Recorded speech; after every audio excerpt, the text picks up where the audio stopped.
Mi hija organizó una gran cena. Dijo que quería reunir a toda la familia. Planchó mi blusa, preparé el postre que a ella más le gustaba. Pero cuando llegué, en la puerta había un letrero con mi foto y una frase que jamás olvidaré: no dejar entrar. Mientras todos reían adentro, yo me quedé afuera, como si yo fuera una criminal. Si esta historia te está emocionando, suscríbete. Cada día comparto historias que podrían tocar tu corazón. Cuéntame desde dónde nos estás viendo. Iba en el autobús con la caja de pastel entre las manos. 3 leches, el que a Camila le encanta. 300 pesos que no tenía, pero los gasté igual. Lo envolví con papel de regalo plateado que compré en la tienda de la avenida. Le puse un lazo dorado. Me sentía ridícula, como una niña llevando un obsequio a una celebración de cumpleaños, pero no me importaba. Hacía 7 meses que no veía a mi hija, 7 meses que no me respondía a las llamadas, y ahora me había invitado a una cena familiar. «Quiero que vengas, mamá», me dijo por teléfono. Su voz sonaba cálida, casi como antes, y yo, como una idiota, creí que todo volvería a estar bien, que por fin me había perdonado, que por fin volvería a ser su madre. Me llamo Beatriz Solano Núñez. Tengo 66 años, manos de costurera y una espalda que me duele cada vez que llueve. Nací en Puebla, en un pueblo que ni siquiera aparece en los mapas. Vine a la ciudad con 18 años, sin un peso en el bolsillo, durmiendo en cuartos prestados. Trabajé duro. Me rompí el lomo cosiendo ropa para otros, pero salí adelante. Crié a una hija sola. Le di todo: la universidad, la casa, mi vida entera. Y pensé que eso significaba algo, que ese amor valía algo. Pero hace 4 meses descubrí que estaba equivocada, que para mi hija, para Camila, yo ya no soy nadie. Soy solo una vieja que estorba, un recuerdo incómodo del que es mejor olvidarse. Esa noche bajé del autobús 3 cuadras antes. Quería caminar un poco, calmarme. Me temblaban las manos. Apreté la caja contra el pecho y respiré hondo. El aire estaba frío, olía a asado, a fiesta. Desde lejos vi la casa de Camila iluminada, globos en la entrada, autos estacionados en la calle, música que salía por las ventanas, y pensé: ahí está mi familia, ahí están mis nietos, Sofía y Mateo, ahí está mi hija, y esta vez todo va a ser diferente. Esta vez me va a abrazar, me va a presentar con orgullo, me va a sentar en su mesa. Esta vez no voy a ser invisible. Caminé más rápido, casi corriendo, con una sonrisa estúpida en la cara, con el corazón latiendo como si tuviera 20 años otra vez. Pero cuando llegué a la puerta, vi algo que no entendí al principio. Un papel, pegado con cinta adhesiva, plastificado, con una foto. Me acerqué, y el mundo se detuvo. Era mi cara, mi foto del documento de identidad. La misma que Camila me había pedido hace meses para un trámite. Y debajo, en letras negras, grandes, impresas con computadora, decía algo que leí 3 veces antes de que mi cerebro lo procesara. Algo que no tiene sentido, que no puede ser real, pero ahí estaba, negro sobre blanco, claro como el agua. Y en ese momento supe que mi hija no me había invitado a ninguna cena. Me había tendido una trampa. Me había atraído hasta su puerta solo para humillarme, para destruirme de la forma más cruel posible. Un hombre con chaleco de seguridad apareció de la nada. Me miró la foto, miró de nuevo a mí y dijo: «Lo siento, señora, no puede pasar». Yo me quedé ahí, parada, con la boca abierta, sin poder hablar, sin poder pensar. Las risas seguían sonando adentro, la música seguía tocando. Vi sombras moviéndose detrás de las cortinas. Vi a alguien levantar una copa. Vi a una niña corriendo. ¿Era Sofía? ¿Era mi nieta? Quise gritar su nombre. Quise golpear la puerta. Quise entrar a la fuerza y preguntarle a mi hija qué mierda significaba esto. Pero no pude. Mis piernas no respondían. Era como estar en una pesadilla. De esas donde quieres correr pero no puedes.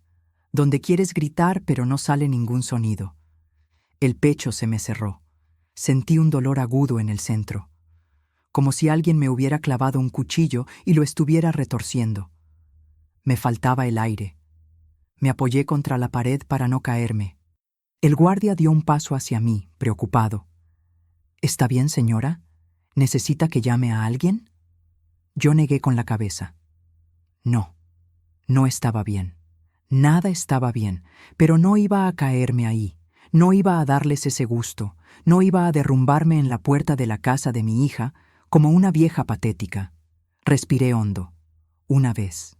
2 veces. 3. Hasta que el dolor del pecho se calmó un poco. Hasta que pude volver a pensar. Hasta que pude volver a moverme. Pero el dolor del alma, ese no se calmó. Ese se quedó ahí. Y sigue ahí todavía. Yo había salido de casa feliz. Me había bañado 2 veces. Me puse perfume, ese que usé el día de la boda de Camila, el que ella me regaló una Navidad. «Hueles bien, mamá», me dijo ese día, y yo guardé ese frasco como un tesoro. Lo usaba solo en ocasiones especiales, y esa noche me lo puse. Planché mi blusa blanca hasta que no quedó ni una arruga. Lustré mis zapatos negros hasta que brillaron. Me miré al espejo y pensé, me veo bien, me veo presentable. Camila va a estar orgullosa. Sofía y Mateo van a correr a abrazarme. Roberto, su esposo, tal vez hasta me sonría. Salí media hora antes porque no quería llegar tarde, porque quería llegar temprano y ayudar si hacía falta, porque yo todavía creía que era parte de esa familia. Adentro había luz, afuera oscuridad, adentro calor, afuera frío, adentro risas, música, voces felices brindando. Afuera, solo yo, parada en la vereda, con una caja de pastel envuelta en papel plateado, con mi mejor blusa, con el corazón hecho pedazos. Vi a través de la ventana cómo Camila levantaba su copa, cómo Roberto reía, cómo los niños corrían de un lado a otro, cómo la familia de él, los tíos, los primos, todos estaban ahí, celebrando, disfrutando. Y yo estaba del otro lado, excluida, borrada, como si nunca hubiera existido, como si esos 23 años criándola sola no significaran nada, como si todo mi amor, todo mi sacrificio, fuera basura que se puede tirar cuando ya no sirve. No sé cuánto tiempo me quedé ahí. El guardia me miraba incómodo. Finalmente le dije, ¿puede darle esto a mi hija? Y le entregué la caja. Él la tomó sin saber qué decir. Yo me di la vuelta y empecé a caminar. Despacio, como si mis piernas pesaran 100 kilos cada una. Caminé hasta la esquina. Luego, otra cuadra. Y otra. No tomé el autobús. No podía subirme a un transporte público lleno de gente. No podía sentarme al lado de alguien con esa cara, con esa vergüenza, con ese dolor tan grande que sentía que me iba a ahogar. Caminé las 19 cuadras hasta mi casa. Sola, en la oscuridad, con las manos vacías y el alma rota, y la gente que pasaba me miraba raro.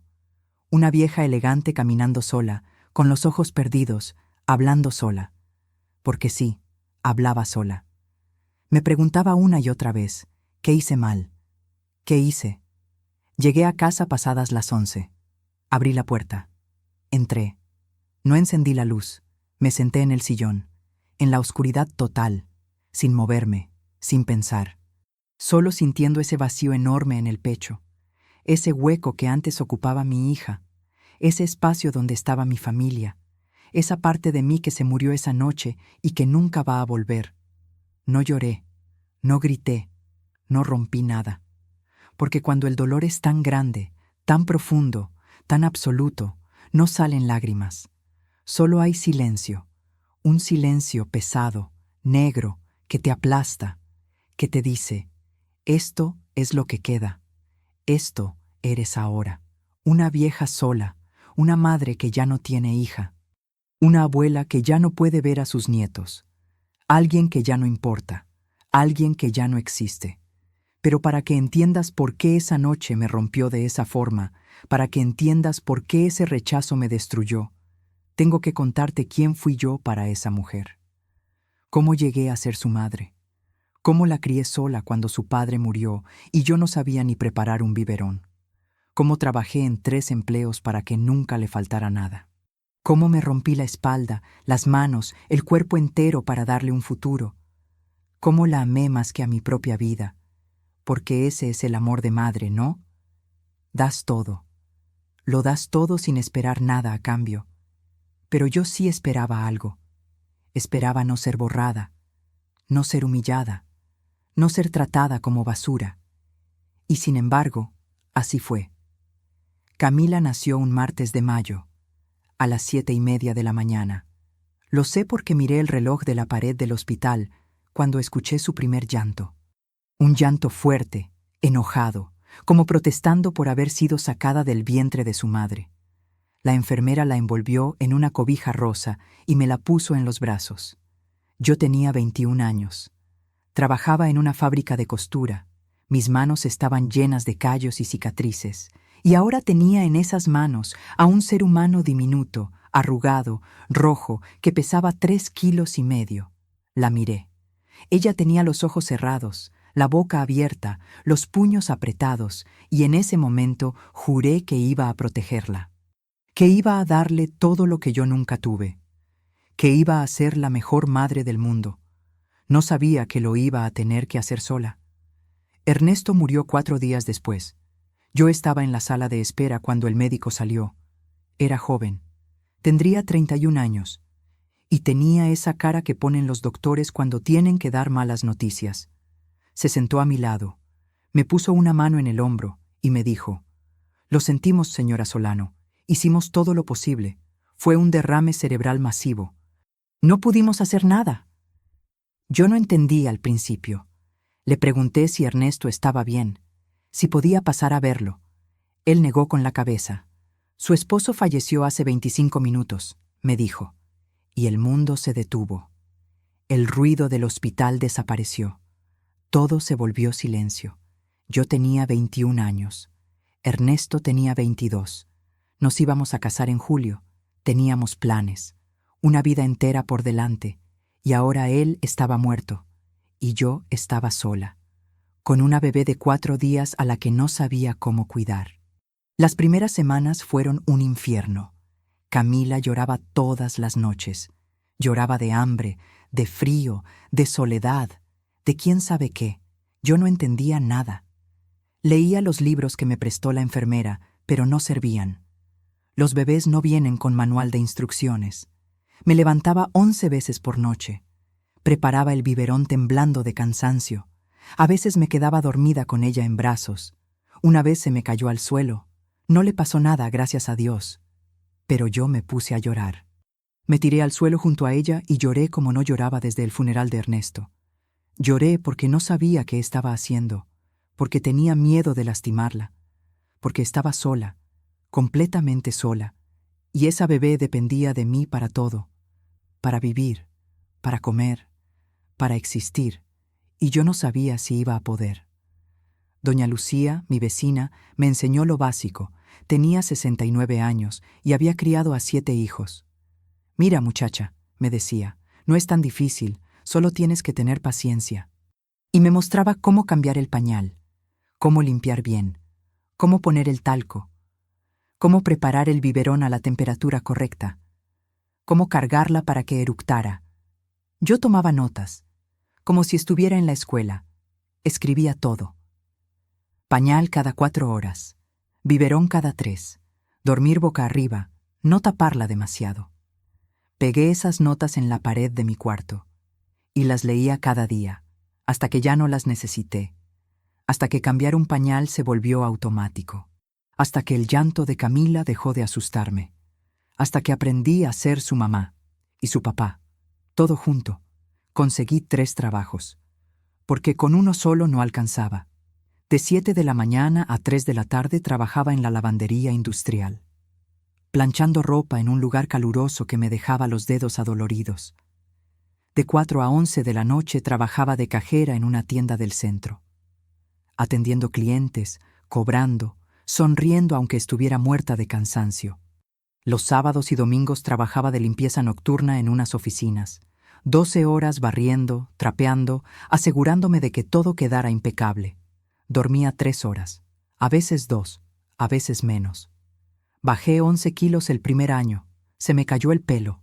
Me salieron canas. Mis compañeras de trabajo me preguntaban si estaba enferma. No estaba enferma. Solo estaba criando a una hija sola. Y eso es más duro que cualquier enfermedad. El primer día de escuela lloró tanto que casi me rompe el corazón. Se aferró a mi pierna con sus manitas pequeñas. «No me dejes, mamá. No quiero quedarme. Tengo miedo», me decía entre sollozos. Los otros niños entraban contentos, con sus loncheras nuevas y sus mochilas de colores. Pero Camila no. Camila estaba aterrada.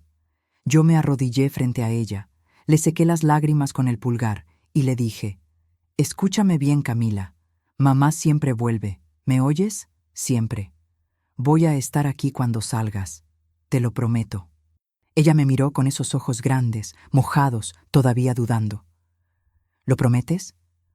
«Lo prometo», le dije. Y la abracé fuerte, y cumplí. Cada día, sin falta, yo estaba ahí cuando salía. Y ella corría hacia mí, y me abrazaba, y todo valía la pena. Cuando tenía 8 años, se enfermó de neumonía. La fiebre no bajaba. 41 grados. La bañé con agua fría. Le di paracetamol. Nada funcionaba. A las 3 de la mañana, su cuerpecito ardía tanto que me asusté. La envolví en una cobija, la cargué y salí corriendo hacia el hospital. No había taxis a esa hora. No había autobuses. Corrí 7 cuadras, con ella en brazos, respirando como un animal herido, rogándole a Dios, a la Virgen, a quien me escuchara, que no me la quitara. No a ella, por favor. Ya me quitaste a Ernesto, no a ella también. Llegué con el corazón explotando. Me atendieron de emergencia. Neumonía bacteriana. Estuvo 5 días internada. Yo no me moví de su lado. Dormí en una silla de plástico. Comí lo que me traían las enfermeras. Y cuando abrió los ojos, me sonrió y dijo: «Tengo hambre, mamá». Y yo volví a respirar. A los 9 años llegó llorando, la cara roja, los ojos hinchados. Dejó caer su mochila en la entrada y se tiró en el sillón. «¿Qué pasó, hija?», le pregunté. No quería decirme, pero insistí, y finalmente habló. Las niñas de la escuela se burlaron de mi ropa. Dijeron que es de pobre, que parezco limosnera. Se me partió el alma. Miré su uniforme, era del mercado, 4 pesos. El cuello estaba desgastado, se lo había remendado esa misma mañana. Y era cierto, se veía feo, viejo, barato. Le dije: «Dame 3 meses, hija, 3 meses y te compro el uniforme más bonito». Y así fue. Guardé cada peso. Dejé de comer carne. Dejé de comprar cualquier cosa para mí y le compré un uniforme nuevo, con zapatos negros, con calcetas blancas, todo nuevo. Cuando se lo di, sus ojos brillaron. Me abrazó tan fuerte. «Gracias, mamá. Eres la mejor». Y yo pensé: valió la pena. Todo vale la pena si ella es feliz. De adolescente se puso difícil. A los 14 me gritaba: «Tú no entiendes nada. Todas mis amigas pueden salir y yo no. Me estás asfixiando». Y me daba portazos. Se encerraba en su cuarto. No me hablaba por días. Yo trataba de explicarle: «Hija, solo quiero cuidarte. Solo quiero que estés bien». Pero ella no escuchaba. Un día me dijo: «A veces te odio». Y esas palabras me dolieron más que cualquier golpe. Pero no me rendí. Seguí ahí, preparándole el desayuno aunque no me hablara, lavando su ropa aunque me ignorara, esperándola despierta hasta que llegara de la calle, porque eso es lo que hacen las madres.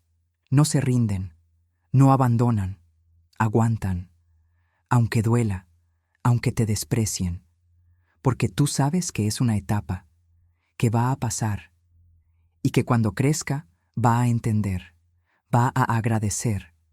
O eso creí yo. El día de su graduación fue el más feliz de mi vida. Me puse mi único vestido, el mismo que usé en el funeral de Ernesto. Azul marino, viejo, pero limpio y planchado. Llegué 3 horas antes. Quería un buen lugar. Primera fila. Saqué mi cámara, esa que compré usada en el mercado. Y cuando dijeron su nombre, cuando Camila subió al estrado con su toga y su birrete, cuando recibió su diploma, yo me paré y aplaudí tan fuerte que me dolieron las manos. Grité su nombre. «Camila, esa es mi hija». Y lloré. Lloré de orgullo, de felicidad, de alivio, porque lo había logrado. La había sacado adelante. Ella ya no era la niña pobre del barrio. Era una profesional, una licenciada. Y yo había sido su madre. Yo la había criado. Yo le había dado eso. Y en ese momento pensé, todo valió la pena. Cada sacrificio, cada noche sin dormir. Todo. Éramos un equipo. Ella y yo contra el mundo. Eso es lo que siempre pensé. Cuando las cosas se ponían difíciles, cuando el dinero no alcanzaba, cuando me dolía el cuerpo, yo me decía, es por Camila, todo es por ella. Y eso me daba fuerzas. Me levantaba cada mañana con esa idea, mi hija me necesita, tengo que seguir. Y lo hice, siempre. Nunca fallé, nunca la abandoné. Y cuando ella se casó, cuando tuvo sus propios hijos, yo pensé que íbamos a seguir siendo un equipo, que yo iba a ser la abuela que juega con los nietos, que cuenta historias, que está ahí cuando lo necesiten. Eso pensaba, hasta que Roberto llegó a su vida. Y todo, absolutamente todo, empezó a cambiar. Y yo no me di cuenta hasta que fue demasiado tarde. Camila me lo presentó un sábado de septiembre. Yo estaba en la cocina preparando la comida cuando ella tocó la puerta. Abrí y ahí estaba, con un hombre a su lado, alto, delgado, vestido de negro, loción cara que se olía desde la puerta. «Mamá, él es Roberto, mi novio». Me tendió la mano. No me abrazó, no me sonrió. Solo me dio la mano, fría, rápida, como cuando saludas a un desconocido en la calle. «Mucho gusto, Beatriz», me dijo. «Beatriz». No señora Solano. No doña Beatriz.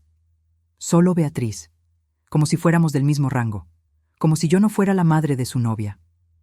Lo miré a los ojos buscando calidez. No había nada. Solo esa mirada fría, calculadora, que te mide en 2 segundos y decide si vales la pena o no. Y yo no valí la pena. Entraron a la sala. Roberto miró alrededor. Mi casa, pequeña, vieja, con las paredes que necesitaban pintura, con el sillón desgastado que compré hace 14 años, con el televisor antiguo que todavía funcionaba. Vi cómo sus ojos recorrían cada rincón, cómo se detenían en las manchas de humedad del techo, en el piso de cemento sin terminar, en las cortinas desteñidas, y vi algo en su cara, una mueca casi imperceptible, desprecio, asco, como cuando pisas algo en la calle y te das cuenta demasiado tarde. Pero yo quise creer que me equivocaba, que solo era tímido, que estaba nervioso. «Siéntense, por favor», les dije. «¿Les ofrezco algo? ¿Agua? ¿Un refresco?» Roberto negó con la cabeza. «No, gracias. No tenemos mucho tiempo». Y se quedó de pie, como si sentarse en mi sillón fuera a contagiarle algo. Se casaron 7 meses después. Yo no tenía dinero para un regalo grande. Trabajaba en la lavandería y las cosas estaban difíciles. Me habían reducido los turnos. Pero igual guardé lo que pude, 4,000 pesos. Los puse en un sobre blanco. Escribí «Para Camila y Roberto» con mi mejor letra. Y se lo di el día de la boda. Camila lo abrió, vio el dinero, me abrazó. «Gracias, mamá. Esto nos ayuda mucho». Pero Roberto solo miró el sobre, ni siquiera lo tocó. «Ah, qué lindo», dijo. Pero su cara decía otra cosa. Su cara decía, «¿Solo esto?», y se dio la vuelta. No me dio las gracias, no me sonrió. Solo se fue con el sobre en la mano, como si le hubiera dado un papel usado, y yo me quedé ahí, parada, sintiéndome pequeña, sintiéndome pobre, sintiéndome invisible. En la boda me sentaron en la última mesa, en el fondo del salón, lejos de la mesa principal donde estaban los novios, lejos de la familia. Me tocó sentarme con gente que no conocía, el tío de un amigo de Roberto, la vecina de su prima, gente que me miraba con lástima. Yo veía a Camila desde lejos, sonriendo, brindando, bailando, y no vino a mi mesa ni una vez, ni una. Después, cuando todos se fueron, la busqué. «Hija, ¿por qué me sentaste tan lejos?», le pregunté con cuidado, sin reprochar, solo queriendo entender. Ella se rascó la cabeza, incómoda. «Es que no había más espacio, mamá. Ya sabes cómo es. La familia de Roberto es grande». Pero yo había contado. Había mesas más cerca con lugares vacíos. Y lo supe. No fue falta de espacio. Fue una decisión. Y esa decisión me dolió más que cualquier golpe. Cuando nació Sofía, yo fui al hospital al día siguiente. Compré flores, un ramo de rosas amarillas, las más bonitas que encontré. Llegué emocionada. Iba a conocer a mi primera nieta. Toqué la puerta de la habitación. Entré. Camila estaba sentada en la cama. Roberto tenía a la bebé en brazos. «Hola», dije bajito. Camila se paró, me saludó. «Mira, mamá, es Sofía». Me acerqué. La bebé era hermosa, pequeñita, con los ojos cerrados. Le puse las flores en la mesa. «Son para ti, Camila. Felicidades». Ella las miró. «Gracias», dijo sin emoción. Y luego, «Beatriz, estoy muy cansada. ¿Te importa volver mañana?». Me quedé congelada. Acababa de llegar. Ni siquiera había cargado a mi nieta. «Pero yo solo quiero». «Mañana», repitió, y miró a Roberto. Él bajó la vista. «Sí, mamá, mejor mañana». Y me fui. Con el corazón apretado, sin haber cargado a Sofía, empecé a visitarlas todos los domingos. Era mi día libre, mi único día, y lo usaba para ir a verlas. Llevaba pan dulce, conchas, orejas, las que a Camila le gustaban de niña. Tocaba el timbre, esperaba. A veces tardaban en abrir, y cuando abrían, Roberto siempre tenía esa cara. Esa cara de «¿Otra vez tú?». Pero no decía nada. Me dejaba pasar. Yo jugaba con Sofía, la cargaba, le hacía cosquillas. Ella se reía, y yo me sentía viva otra vez. Me sentía útil. Pero empecé a notar cosas, pequeñas cosas. Roberto mirando el reloj cada 5 minutos. Roberto suspirando. Roberto diciendo: «Sofía, ven, no molestes a la abuelita». Pero yo no estaba molesta. Yo quería estar con ella. Yo quería que me molestara. Eso es lo que hacen las abuelas. Pero Roberto no lo veía así. Para él, yo era una carga. Una vieja que quitaba tiempo. Las excusas empezaron a ser más frecuentes. «Ay, Beatriz, justo ahora íbamos a salir. Justo ahora los niños van a dormir la siesta. Justo ahora tenemos que ir al súper». Siempre justo ahora.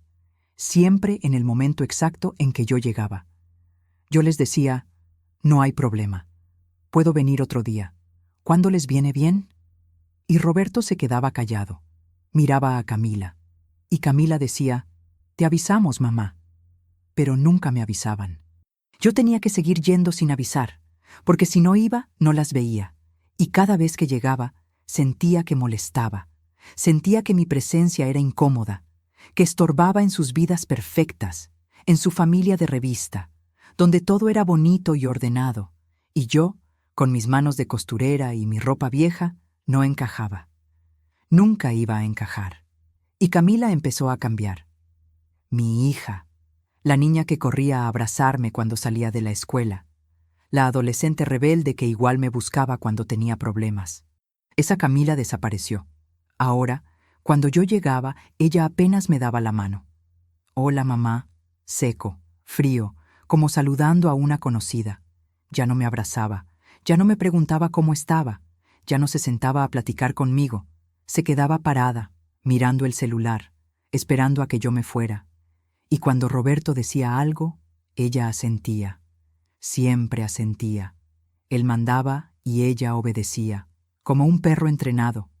Y yo veía eso y me dolía, porque yo la había criado para ser una mujer, no para ser una títere. Pero Roberto había logrado en meses lo que nadie había logrado en años. La había alejado de mí, la había convertido en una extraña. Un día llegué con un regalo, una manta tejida a mano para Mateo, el segundo bebé que acababan de tener. Me había tomado 4 semanas hacerla. Veía tutoriales en YouTube, practicaba de noche, me dolían los dedos, pero la terminé, verde claro, con el nombre de Mateo bordado. Estaba orgullosa. Llegué y se la di a Roberto. «Es para Mateo», le dije. Él la abrió, la miró, y después de un silencio largo dijo, «Qué rústico, rústico». Esa palabra me atravesó como una bala. No dijo, «Qué lindo», no dijo, «Gracias». Dijo rústico, como diciendo feo, como diciendo pobre. La dejó en un rincón, sobre una silla, y siguió haciendo lo que estaba haciendo. Yo me quedé ahí, de pie, mirando la manta, esa manta en la que había puesto tanto esfuerzo, tanto amor, y me sentí como basura, como si todo lo que yo hacía no valiera nada, porque no era comprado, porque no era caro, porque venía de mí.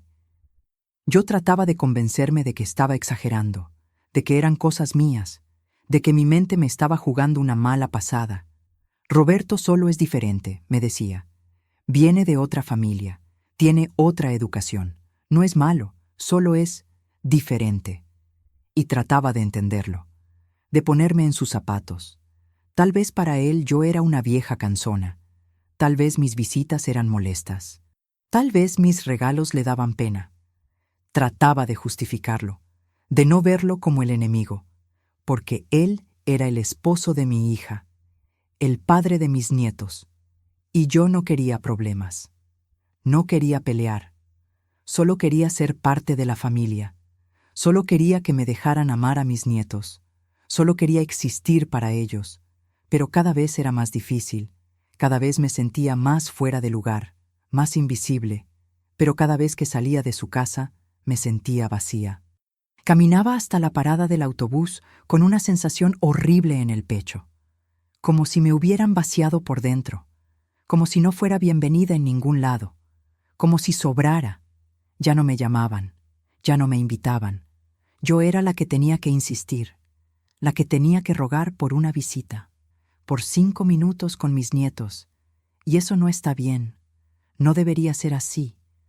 Una abuela no debería tener que pedir permiso para ver a sus nietos. No debería sentirse como una intrusa en la casa de su propia hija. Pero así me sentía. Y lo peor es que empecé a creer que tal vez ellos tenían razón, que tal vez yo sí era el problema, que tal vez yo ya no tenía lugar en sus vidas, y esa duda me estaba matando por dentro. Fue el cumpleaños de Sofía, 6 años. Yo llevaba semanas preparándole un regalo, un libro de cuentos ilustrado que encontré en una librería de viejo. Estaba en perfecto estado, tenía dibujos hermosos. Pensé que le encantaría. Además, guardé dinero para comprarle un pastel pequeño. Nada grande, solo algo para celebrar. Marqué la fecha en el calendario, mayo 19. Y ese día me arreglé temprano. Me puse mi blusa azul, la que estaba menos gastada, y salí hacia su casa. Pero cuando llegué, no había nadie. Toqué el timbre. Nadie abrió. Llamé a Camila. No contestó. Pensé que tal vez estaban en el parque o en la casa de Roberto. Pero esa noche, cuando revisé Facebook, vi las fotos. La fiesta había sido en su casa. Ese mismo día, a esa misma hora. Y yo estaba tocando el timbre mientras ellos celebraban adentro, o en algún otro lugar, sin mí. Había payasos, globos de colores por todas partes, un pastel gigante de 4 pisos con la cara de Frozen, meseros sirviendo comida, una mesa llena de regalos envueltos en papel brillante, y gente, mucha gente. Conté, 24 personas en esas fotos, toda la familia de Roberto, sus papás, sus hermanos, sus primos, los amigos de Sofía con sus papás, vecinos, hasta gente que yo no conocía, todos ahí, celebrando, sonriendo, brindando. Y yo no estaba en ninguna foto, porque no estaba ahí, porque nadie me invitó, porque para mi hija yo no merecía estar en el cumpleaños de su hija, de mi nieta, la niña a la que yo había cargado cuando nació, a la que le había cantado canciones de cuna, a la que le había comprado su primer peluche, esa niña. Y yo no estaba ahí. Y eso dolió como si me hubieran arrancado un pedazo del alma. Al día siguiente la llamé. Me temblaba la voz. Traté de no sonar enojada. Traté de no sonar dolida, pero estaba las dos cosas. Hija, vi las fotos del cumpleaños de Sofía. ¿Por qué no me invitaste? Silencio del otro lado. Un silencio largo, incómodo. Y luego, mamá, es que fue algo chiquito, de último momento. No queríamos incomodar a nadie. Incomodar. Esa palabra me cayó como piedra. Yo no me hubiera incomodado, hija. Yo quería estar ahí. Es mi nieta. Otro silencio. Ya sé, mamá. Pero ya sabes cómo es. Roberto organizó todo rápido. No hubo tiempo de avisar. Mentira. Las fiestas no se organizan de un día para otro. Los payasos se contratan con anticipación. Los pasteles se encargan con semanas. Ella me estaba mintiendo. Y yo lo sabía. Pero no dije nada. Porque si decía algo, si reclamaba, iba a alejarme más. Así que solo dije, está bien, hija, entiendo. Pero no entendía nada. Volví a ver las fotos. Esta vez las conté con cuidado. 24 personas. 24. Eso no es algo chiquito. Eso no es de último momento. Eso es una fiesta planeada, con invitaciones, con organización. Y yo no estaba en la lista. Ese era el punto. No es que se olvidaran, no es que no hubiera espacio, es que no me querían ahí. Y esa verdad me destrozó.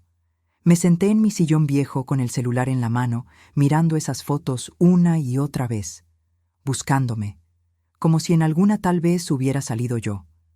De casualidad, de fondo, algo, pero no, en ninguna aparecía.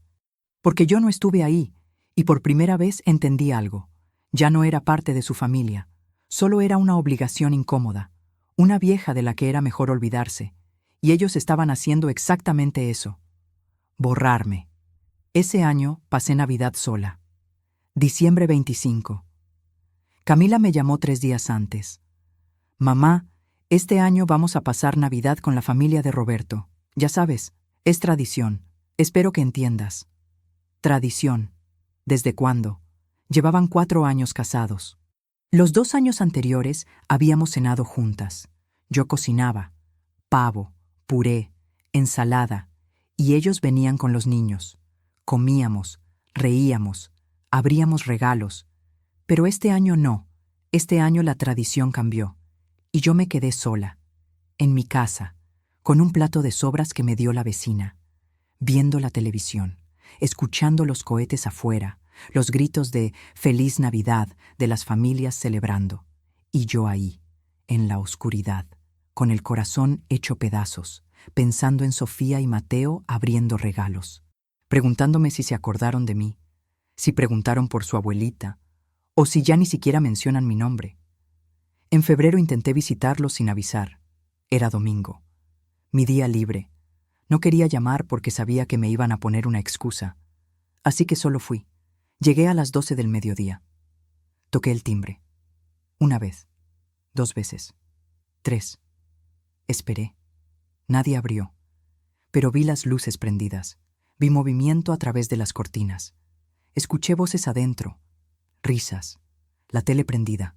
Estaban ahí. Sabía que estaban ahí. Volví a tocar.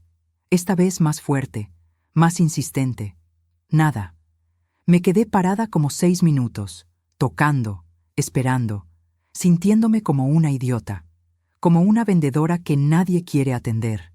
Y finalmente entendí. No iban a abrir. Estaban adentro, escuchándome tocar, ignorándome a propósito. Y yo ahí afuera, como un perro abandonado rascando la puerta.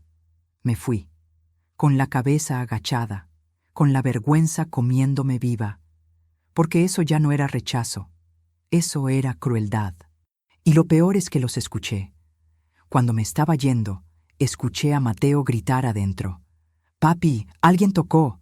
Y la voz de Roberto: «No es nadie, mi amor, sigue jugando». No es nadie, yo era nadie. Esas palabras me persiguieron todo el camino a casa. No es nadie. Para ellos, yo no existía. Era un fantasma, una sombra, algo que se puede ignorar hasta que desaparece. Y yo quería gritar. Quería golpear esa puerta hasta que se rompiera. Quería exigir que me dejaran ver a mis nietos, que me trataran con un mínimo de respeto, pero no lo hice, porque tenía miedo. Miedo de que si hacía escándalo, si me ponía difícil, me alejaran para siempre. Y aunque ya casi no me veían, todavía había una pequeña esperanza, una esperanza estúpida, patética, de que las cosas mejoraran, de que Camila reaccionara, de que volviera a ser mi hija. Una tarde, unas semanas después, vi a Mateo en la calle. Yo venía del mercado con mis bolsas, y ahí estaba, con Roberto, caminando hacia el parque. Lo reconocí de inmediato. Mi nieto. «¡Mateo!», grité, y él volteó, me vio, y su carita se iluminó. «¡Abuelita!», gritó, y corrió hacia mí. Soltó la mano de Roberto y corrió, con esos pasitos torpes de niño de 3 años, con los brazos abiertos, y yo solté las bolsas. Me arrodillé, lo abracé, olía a champú de bebé, a galletas, a inocencia. «Te extraño, abuelita», me dijo al oído, y yo casi me pongo a llorar ahí mismo. «Yo también, mi amor, yo también». Pero Roberto llegó. Me miró con odio. Agarró a Mateo del brazo. Fuerte, demasiado fuerte. «Mateo, no, tenemos prisa». «Pero es mi abuelita», protestó el niño. «Ya lo sé, pero tenemos que irnos, ahora». Y se lo llevó, jalándolo. Mateo lloraba, gritaba mi nombre, y yo me quedé ahí, arrodillada, viendo cómo se lo llevaba, como si yo fuera un peligro, como si fuera a lastimarlo. Después de eso, empecé a llamar más seguido, cada 3 días, cada día. Dejaba mensajes. «Hija, ¿estás bien? Llámame. Solo quiero saber de ti, de los niños». Pero nunca llamó. Los mensajes se acumulaban. 9, 19, 29. Todos sin respuesta, todos ignorados. Y yo seguía intentando, como una idiota, como alguien que no entiende que no es querida. Hasta que un día, una noche que no podía dormir, le mandé un mensaje largo. Le escribí todo. «Hija, no sé qué hice para que me trates así. Si te fallé, dímelo. Si hice algo malo, perdóname. Pero por favor, no me alejes de mis nietos. Ellos son todo lo que tengo. Tú eres todo lo que tengo. No me hagas esto». Lo mandé. Lo vi entregado, lo vi leído, y esperé. 1 hora, 2 horas, toda la noche. No contestó. Y ahí supe. Supe que no había vuelta atrás, que la había perdido, que ya no era su madre, ya no era nada. Si alguna vez alguien a quien tú criaste, alguien a quien le diste todo, te ignoró así, entonces sabes de lo que hablo. Sabes lo que se siente que te borren, que te hagan invisible, que actúen como si nunca hubieras existido. Y si esta historia te está tocando el corazón, si sentiste algo de lo que yo sentí, te pido que te suscribas, que dejes tu like, porque a veces saber que hay alguien allá afuera que me entiende me da fuerzas para seguir contando esto, para no quedarme callada, para no dejar que me borraran sin decir nada. Pasaron 7 meses así, 7 meses sin verla, sin ver a Sofía, sin ver a Mateo, 7 meses llamando al vacío, mandando mensajes que nunca respondían. 7 meses muriendo un poquito cada día. Adelgacé. Dejé de comer bien, dejé de dormir. Mis compañeras de trabajo me preguntaban si estaba enferma, y yo les decía que no. Pero sí estaba enferma. Del alma, del corazón. Porque cuando tu propia hija te rechaza, cuando te borra de su vida sin explicación, algo dentro de ti se rompe. Y yo estaba rota. Completamente rota. Hasta que un día, después de tanto silencio, Camila me llamó. Y por un momento, por un maldito momento, pensé que todo iba a estar bien, que había recapacitado, que me iba a pedir perdón. Pero no, esa llamada no fue una disculpa, fue algo mucho peor. Era un miércoles, pasadas las 8 de la noche. Yo estaba acostada mirando el techo. Hacía eso todas las noches, mirar el techo, contar las grietas, pensar en Sofía y Mateo, preguntarme si me recordaban, si preguntaban por mí. Y entonces sonó el teléfono. Un número que conocía de memoria. el de Camila. Mi corazón se aceleró. Hacía 7 meses que no me llamaba. 7 meses de silencio absoluto. Agarré el teléfono con manos temblorosas. Casi no contesté. Tenía miedo de que fuera para decirme algo peor, algo definitivo, pero contesté. «Bueno», dije. Y del otro lado escuché su voz. «Mamá, soy yo». Y no lo podía creer. Después de tanto tiempo, después de tanto dolor, era ella, mi hija, llamándome, y por un segundo, solo por un segundo, todo el dolor desapareció. Su voz sonaba diferente, no fría, no distante. Sonaba dulce, como cuando era niña y me pedía que le comprara un helado, como cuando era adolescente y me necesitaba para algo. Cálida, casi cariñosa. «Mamá, ¿cómo has estado?», me preguntó. Y yo no supe qué decir. ¿Cómo había estado? Destruida, rota, muriendo de a poco, pero no le dije eso. «Bien, hija, aquí, trabajando», mentí. «¿Y tú?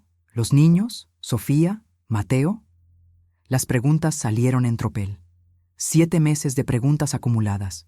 Ella se rió, una risa suave. «Están bien, mamá, creciendo mucho. Sofía ya lee. Mateo habla como perico». Y yo cerré los ojos, imaginándolos, extrañándolos tanto que me dolía el pecho. «Me gustaría verlos», dije bajito, casi avergonzada de pedirlo, como si fuera un favor muy grande. Hubo un silencio breve, y luego ella dijo, «Por eso te llamo, mamá». Mi corazón dio un salto. «¿Sí? Sí, mira, voy a organizar una cena, aquí en la casa, familiar, grande. Quiero que vengas». No podía estar pasando. No podía ser real. «¿En serio?», pregunté. Me temblaba la voz. No podía controlarla. «¿De verdad quieres que vaya?». «Claro, mamá. Eres mi madre. Quiero que seas parte de esto». Parte. Esa palabra resonó en mi cabeza. Ser parte, volver a ser parte de su familia, de su vida. Será el sábado en la noche, a las 8. «Ahí estaré, hija, ahí estaré». «Perfecto, te espero, mamá». Y antes de colgar, dijo algo más. Algo que me hizo explotar por dentro. «Te he extrañado». Y colgó. Y yo me quedé con el teléfono en la mano, llorando, como una niña, como una idiota, pero de felicidad, de puro alivio. Colgué y me puse a llorar, de verdad llorar, con sollozos, con mocos, con todo. Me tapé la cara con las manos y lloré todo lo que no había llorado en esos 7 meses. Todo el dolor, toda la soledad, todo salió. Y al mismo tiempo sentía algo que no sentía hacía tanto. Esperanza. Pensé, Dios escuchó mis oraciones. Por fin. Por fin Camila reaccionó. Por fin se dio cuenta de que me estaba perdiendo, de que estaba alejando a sus hijos de su abuela. Por fin volví a ser su madre. Por fin. Me levanté de la cama, prendí la luz, me miré al espejo. Tenía los ojos rojos, la cara hinchada, pero estaba sonriendo, sonriendo como una tonta.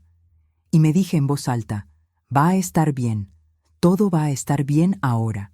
Y lo creí, con todo mi corazón, lo creí. Los días siguientes fueron como un sueño. Me levanté temprano el jueves, fui al centro, a una tienda de ropa. Hacía años que no compraba ropa nueva. Siempre usaba lo mismo, lo viejo, lo gastado. Pero ahora quería verme bien. Quería que Camila se sintiera orgullosa de mí. Que Sofía y Mateo vieran a una abuela presentable, no a una vieja descuidada.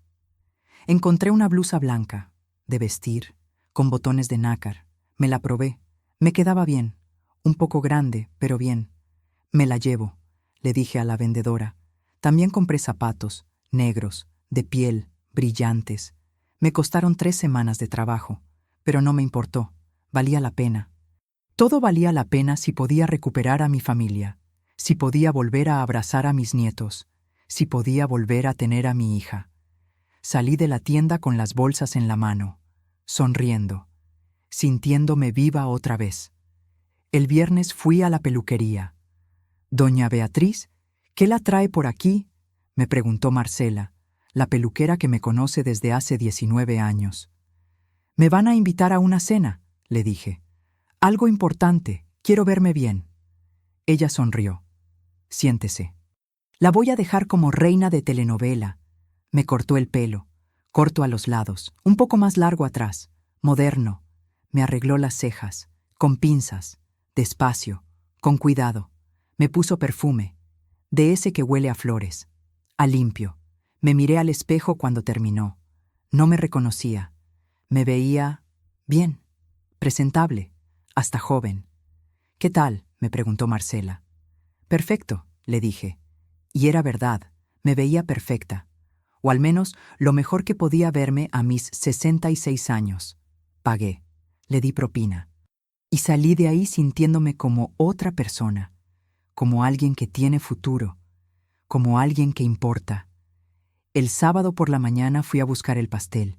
Tenía que ser especial. Tenía que ser el que a Camila le gustaba. Ese de 3 leches que comíamos en su cumpleaños 26. Cuando me abrazó y me dijo que yo era la mejor madre del mundo. Ese pastel. Fui a la primera pastelería. No lo tenían. A la segunda, tampoco. «¿3 leches de qué tamaño?», me preguntó la empleada. Le dije el tamaño.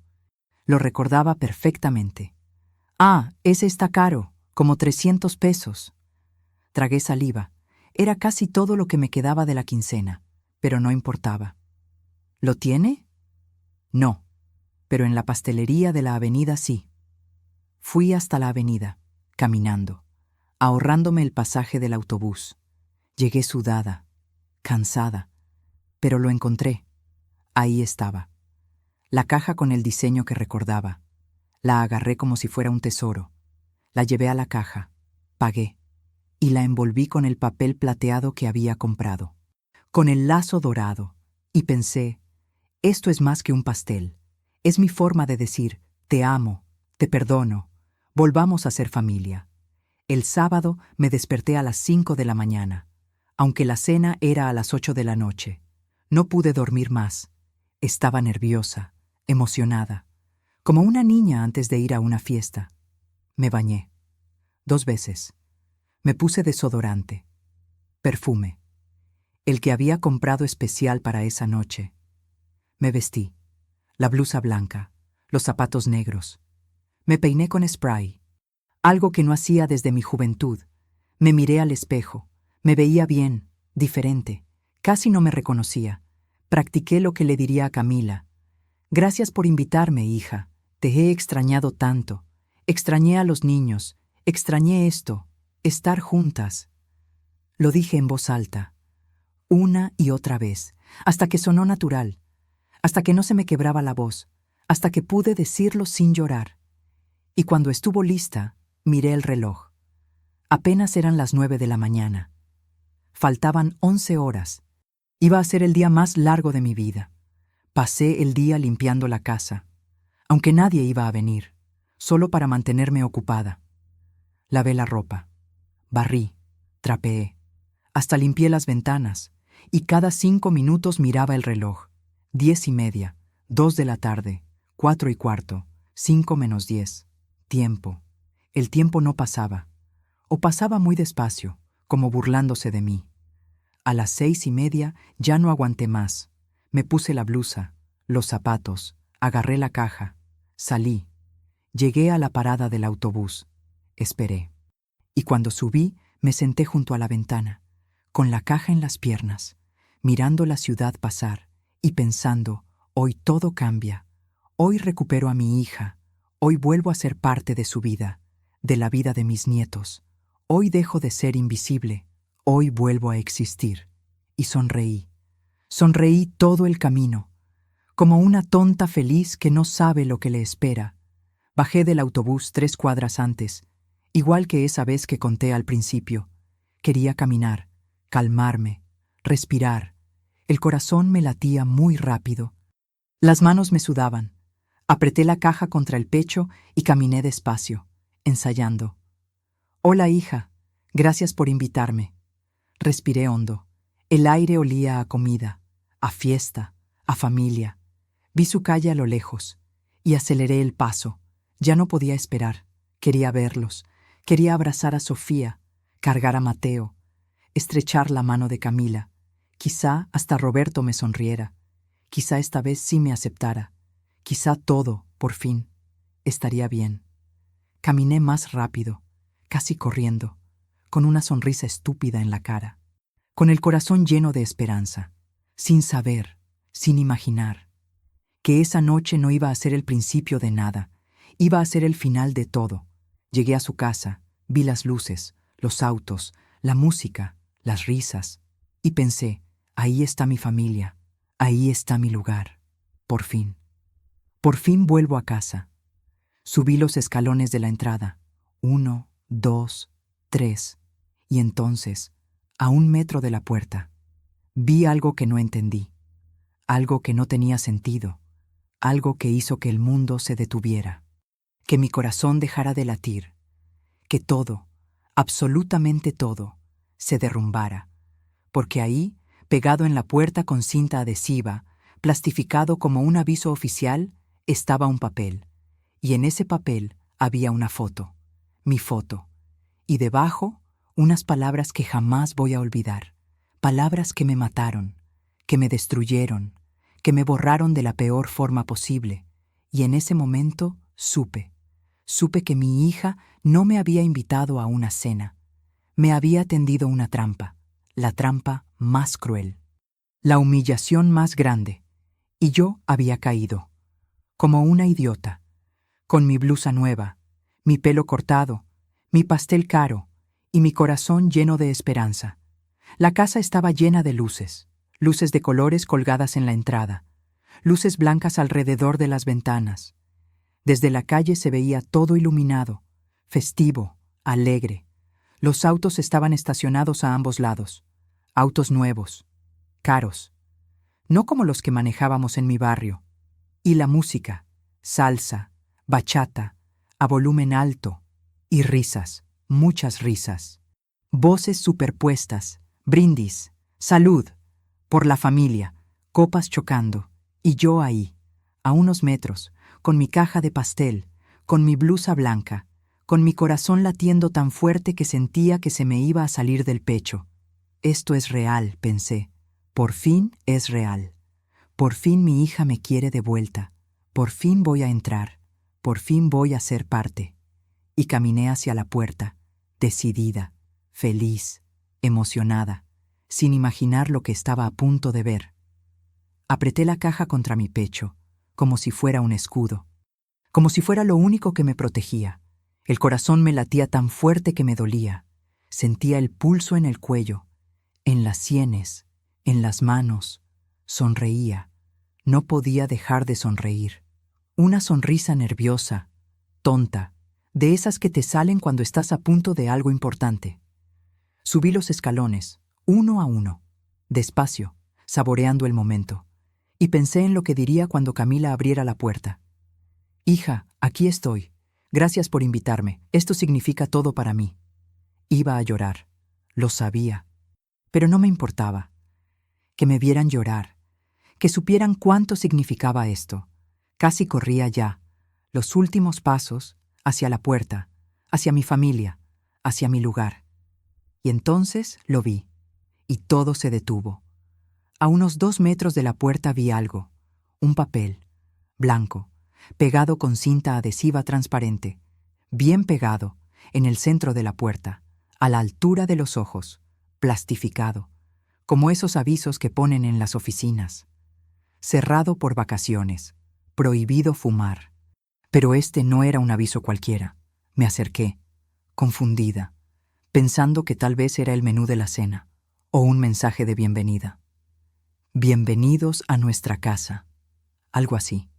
Llegué a 1 metro, y vi que había una imagen, una foto, tamaño documento, como las de credencial, en blanco y negro, vieja, y algo en mi cerebro hizo clic. Esa foto. La conocía, pero no procesaba de dónde, ni por qué estaba ahí. Di otro paso, más cerca, y entonces lo vi claro, y el mundo se detuvo. Era mi cara. Mi foto, la misma que tengo en mi credencial de elector, la que me tomaron hace 3 años cuando renové el documento. Y entonces recordé. Camila me había pedido una copia hace unos meses. Es para un trámite, mamá. ¿Tienes una foto tamaño infantil? Y yo se la di, sin preguntar, confiada, porque era mi hija, y una confía en sus hijas. Pero no era para ningún trámite, era para esto, para ponerla ahí, en su puerta, como una señal, como una advertencia, y yo todavía no entendía. Todavía mi cerebro se negaba a procesar lo que mis ojos estaban viendo. Me acerqué más, hasta estar a centímetros del papel, y leí. Leí las palabras que estaban debajo de mi foto, en letras negras, grandes, impresas con computadora, mayúsculas, claras, imposibles de malinterpretar. No dejar entrar, no dejar entrar. Esas 3 palabras, debajo de mi cara, de mi foto, como si yo fuera una criminal, como si fuera peligrosa, como si fuera alguien de quien había que protegerse. Leí las palabras una vez, 2 veces, 3, 4, pensando que estaba viendo mal, que era una broma, que no podía ser real. Pero ahí estaban, negras sobre blanco, claras como el día.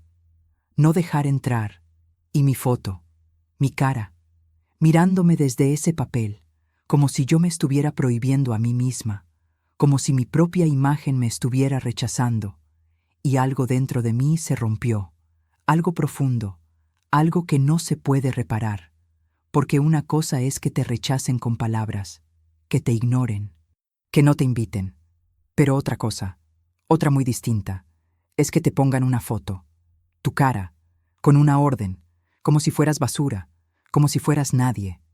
Mis piernas dejaron de responder. Me quedé ahí, parada, mirando ese letrero con mi foto. No podía ser real, no podía ser mi cara, no podía decir eso. Esto es un error, pensé. Tiene que ser un error. Tal vez es una broma de mal gusto. Tal vez Camila lo puso para reírse luego. Para decir, te asusté, ¿verdad, mamá? Y todos se reirían, y yo me reiría también. Nerviosa, incómoda, pero me reiría, porque sería una broma, solo una broma.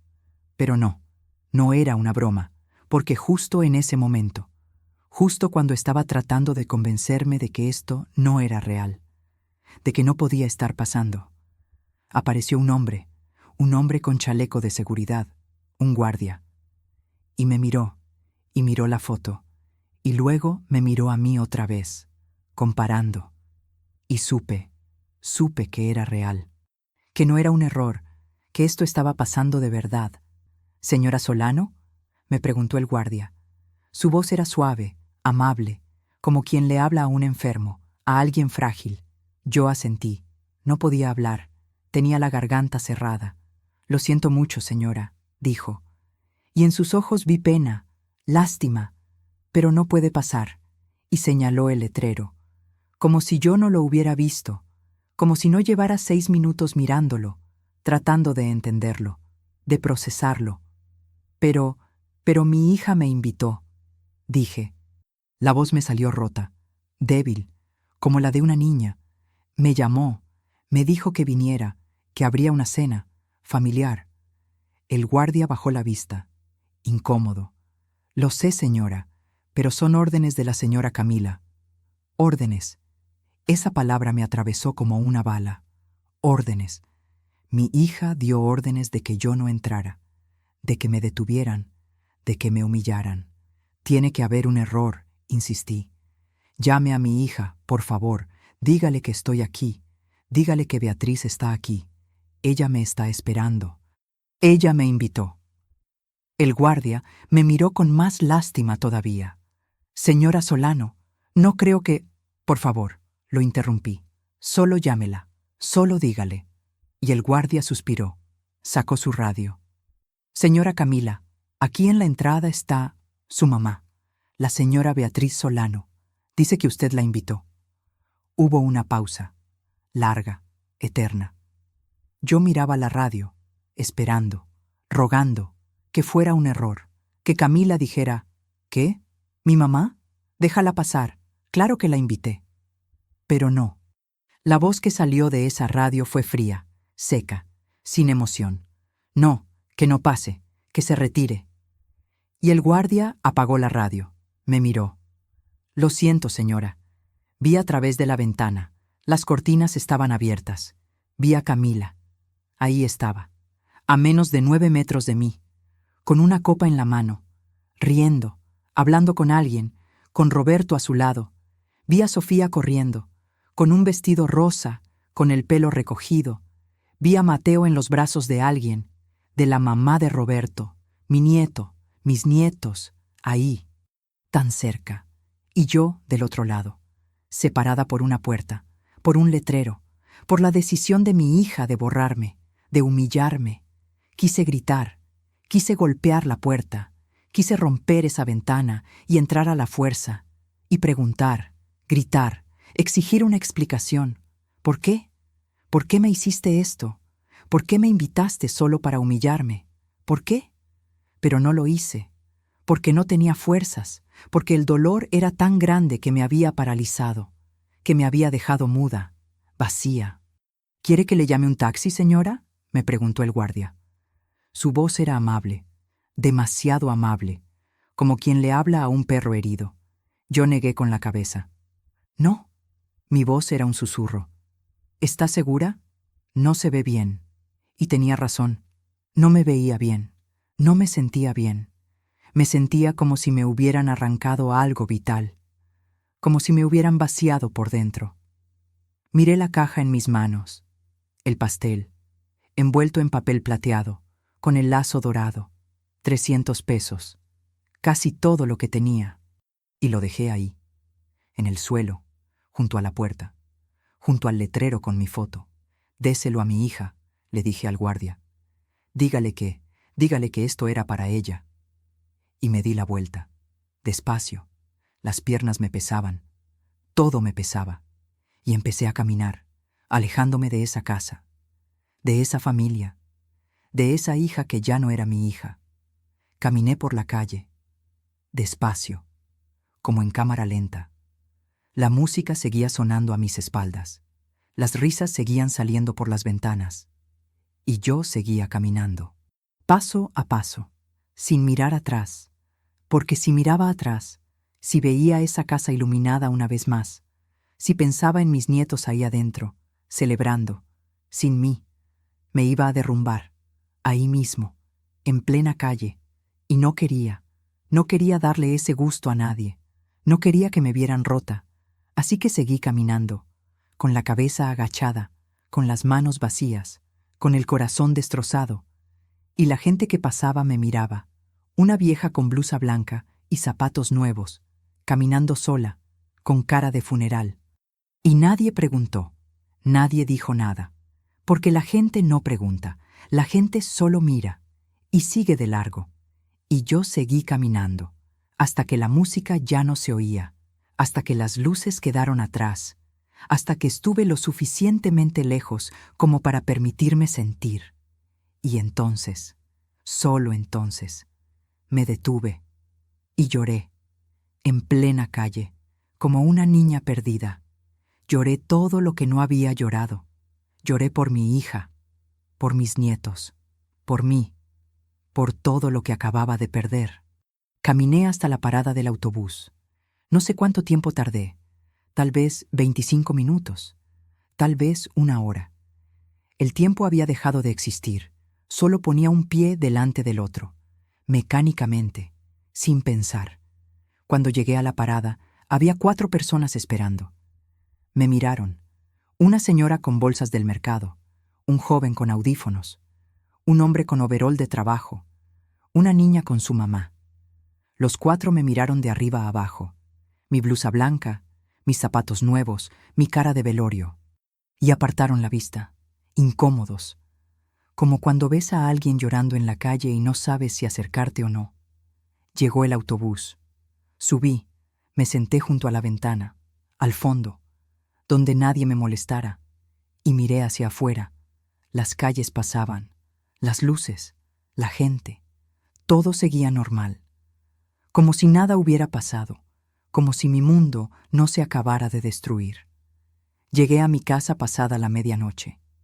Abrí la puerta, entré y me quedé parada en la entrada, en la oscuridad.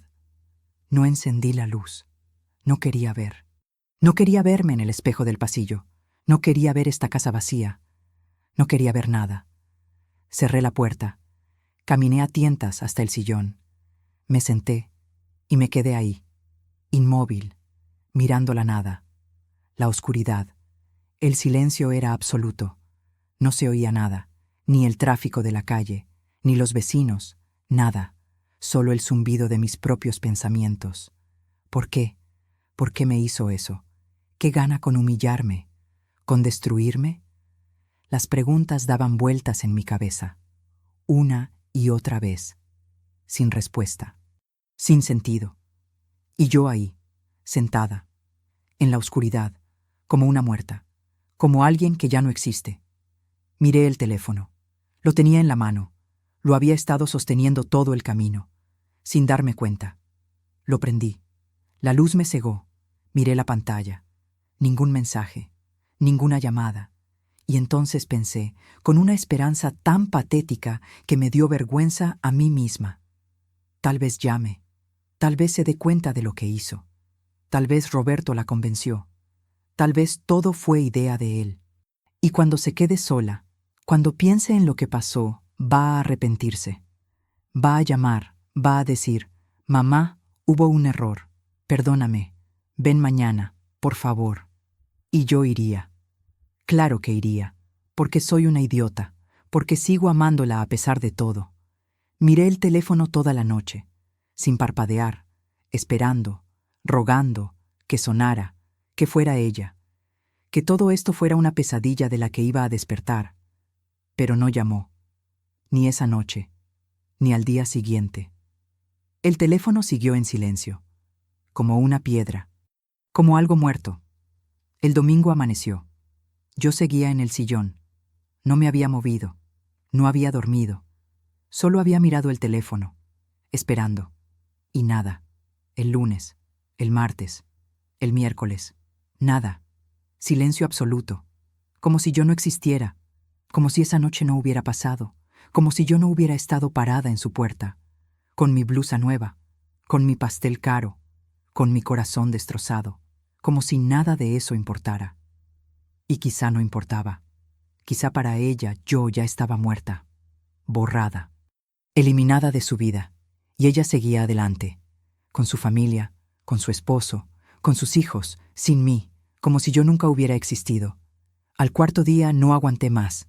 Marqué su número, con las manos temblando, con el corazón en la garganta. Sonó. Una vez, 2, 3, 4, 5. Y saltó el buzón de voz.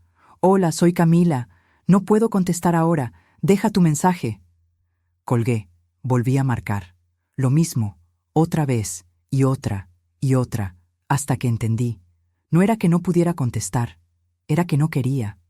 Estaba rechazando mis llamadas, viendo mi nombre en la pantalla y apretando el botón rojo, ignorándome. A propósito, como quien ignora a un vendedor pesado, a alguien que no quiere en su vida. Y yo seguía llamando, como una desesperada, como alguien que no entiende, como alguien que se aferra a algo que ya no existe.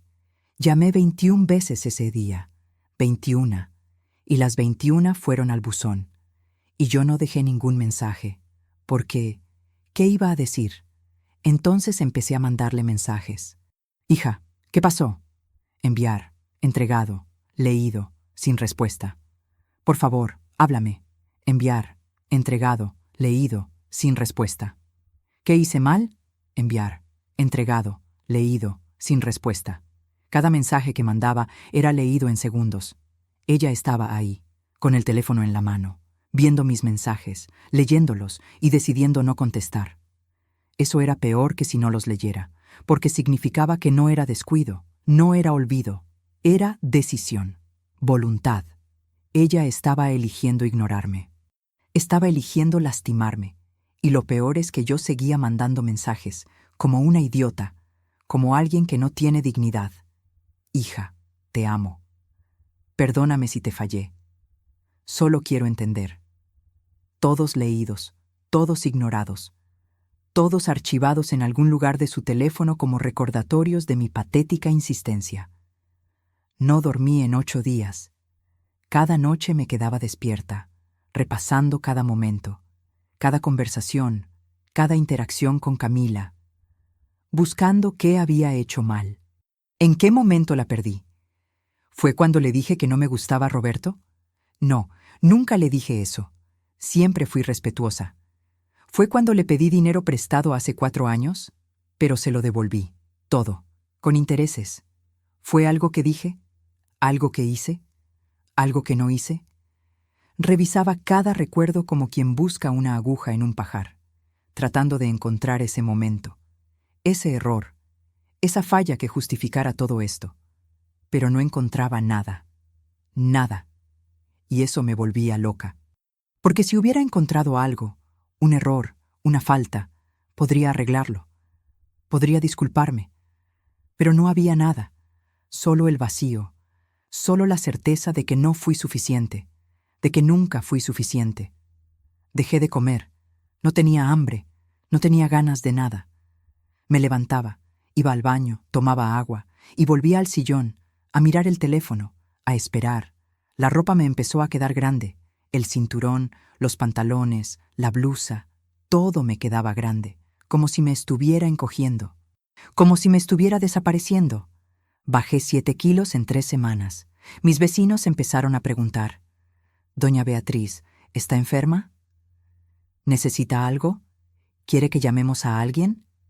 Y yo les decía que no, que estaba bien, solo un poco cansada, pero no estaba bien. Estaba enferma, muy enferma, pero no del cuerpo, del alma, del corazón, de esa parte que no se puede curar con medicinas, que no se puede operar, que solo se puede cargar, como una herida abierta, sangrando, todo el tiempo. 3 semanas después de esa noche decidí ir. No podía seguir así. No podía seguir esperando a que ella me llamara, a que me explicara.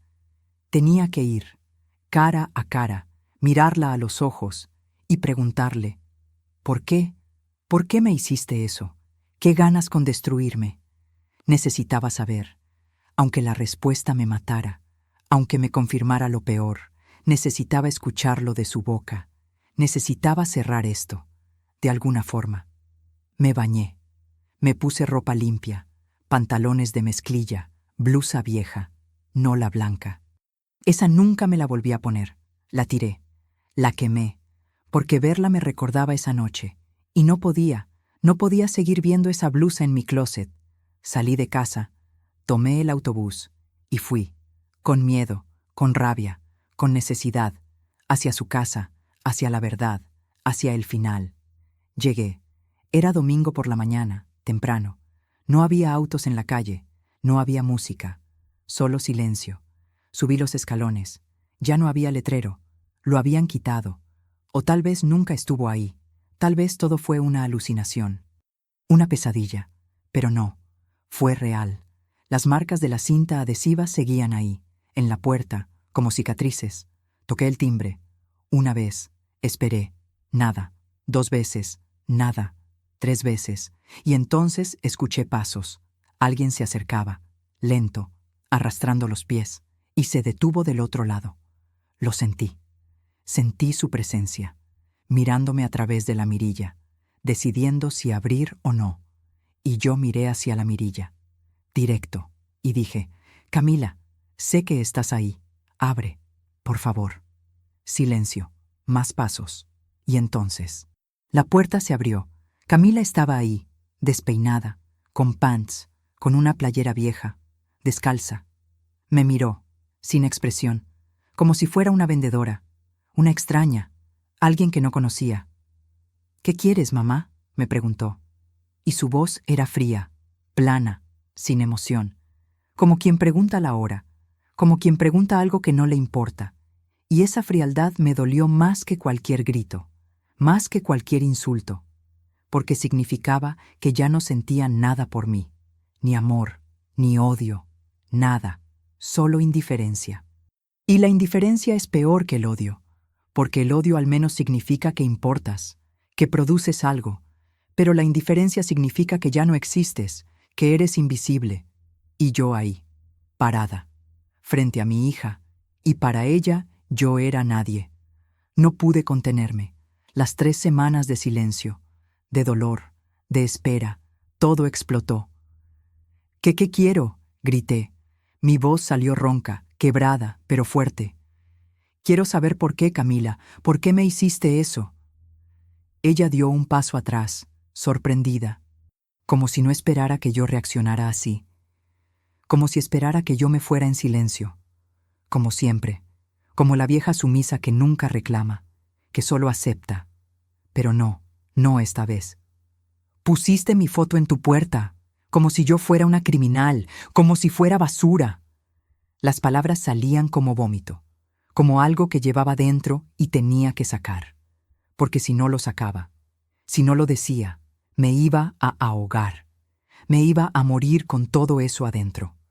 Me invitaste solo para humillarme, para destruirme.